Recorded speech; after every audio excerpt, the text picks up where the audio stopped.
One evening, after a particularly long day of studying, Megan returned home late. She had been frustrated all day, trying to finish a paper while juggling work, and when she walked into the kitchen, her mother was there, quietly preparing dinner. "Megan, you're home late. You haven't even told me what time you'd be back," her mother said calmly, trying to make conversation. Megan, already on edge, snapped at her. "I'm fine. I don't need to report every little thing to you. I've been busy." Her mother, surprised by her tone, frowned slightly but didn't respond. She continued with what she was doing, trying not to escalate the situation, but Megan's irritation only grew as she continued to pace around the kitchen. She felt overwhelmed and misunderstood.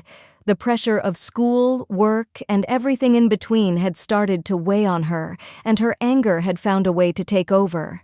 "I can't do anything right around here," Megan shouted, frustration bubbling over.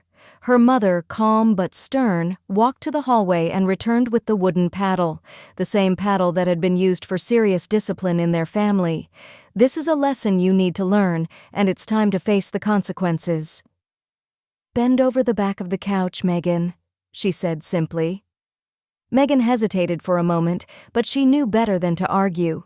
She turned slowly and bent over, her palms pressing against the fabric of the couch. Her heart was pounding and a lump formed in her throat. She had never imagined she would be here in this position, at her age. The reality of it was sobering. Her mother stood behind her, taking a deep breath. "You need to understand that anger doesn't solve problems. It only creates more. You can't let it control you like this." Without another word, her mother raised the paddle and brought it down sharply across Megan's backside. The sting was immediate and intense, sending a shock of pain through her body. Megan gasped, her whole body tightening at the sharp burn. It wasn't just the physical pain. It was the realization of what she had done, of how badly she had lost control and let her frustration spill over onto her mother and the household. Before she could even catch her breath, another swat followed. The paddle struck her harder this time, and she winced, the sting leaving a lingering warmth. It was hard to keep herself steady, but she knew this was the lesson she needed to learn. The pain from the paddle was sharp, but it was the emotional weight of her actions, hurting her family with her rage, that hurt the most. A third strike landed, and Megan could feel tears welling up in her eyes. She wanted to speak, to apologize, but the words wouldn't come. She had let anger control her, and now she was paying the price, not just for the broken glass, but for the way she had let her frustration damage her relationship with her mother. The swats continued, each one reinforcing the message that anger unchecked could tear apart the very fabric of trust and respect between them. Megan's body trembled, and she felt the sting with each new strike, but it was the sinking feeling in her chest that lingered the longest. The feeling of losing control and hurting the people she loved most. Finally, her mother stopped.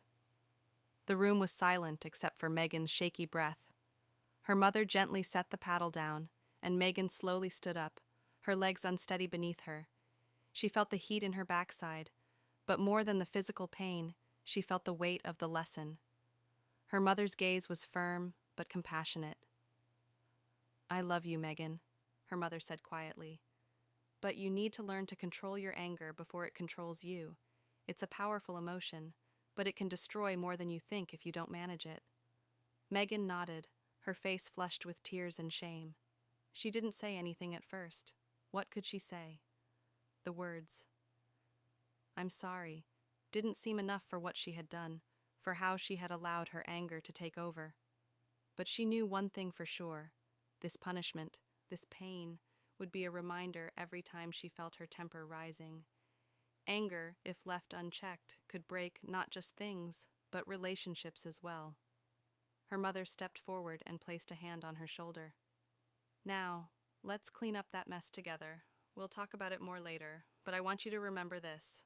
You control your emotions, not the other way around."